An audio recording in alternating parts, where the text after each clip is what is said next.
オラブエナス、どうも、熊から書いたです。おはようございます。今日はリーグ戦第11節、アウェーで大事な試合なので、いい準備していきます。バモス。いつも通り、ストレッチや瞑想をして準備しました。そして、親子丼を食べて出発しました。チームバスに乗ってグラウンドに向かいました。片道約1時間半くらいの道のりでした。グラウンドに到着。今日はトゥクムスとの対戦です。今回は左ウィングバックでスタメン出場しました。Bet ir laukuma malā Kristers Volkovs. Iespējams, neliels savainojums viņam. Nelabi Loko. Tālāk jau Samuelovs iekšā sodlaukumā Leoni. Fiziskā cīņa ļoti daudz. Viņš iedod Tukuma komandu.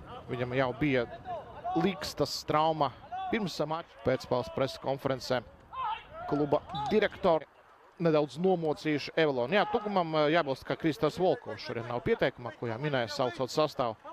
Tas arī daļai simboliski, jo tieši nav pieejams šis jau jāsaka centra aizsargs. Un vēl Kabagamba nav atstāja iespaidu uz, tā skaitā, uzbrukuma virzieniem. Pašiem tiesnesam un palabo kādu lēmumu blakus ārpus sodlaukuma Ārmanis paliek. Vēl viena piespēle no Samuela Unese. Un atceroties iepriekšējos gadus, protams, var parunāt, padiskutēt par to, vai gadīsies uzvarēt. Un tad būs arī jāpagaida, kā Grobiņa nospēlēs izbraukumā Meža parkā šajā epizodē. Nigērietie sitienu un arī Hayashi tomēr ir nācis nostāsts līdz šai bumbai.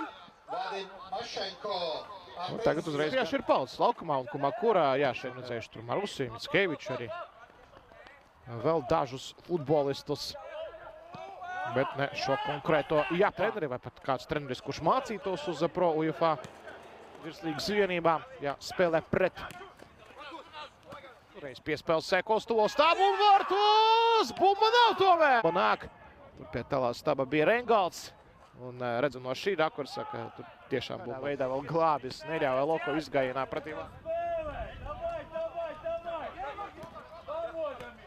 Kaut gan tiešām nebija pārliecības par šo vārdsargu arī. Atceramies dažas pirmās spēles Tukuma izpildījumā, kur vienu otri ielaistie vārti bija uz vārdsarga sirds. Šodienas maču Kristers Volkovs vēro no malas. そして試合終了、6対1で負けてしまいました。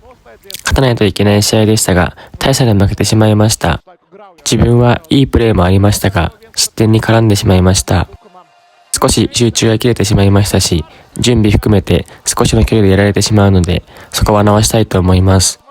そして外国人選手としてチームの結果に貢献できるようにさらに頑張ります。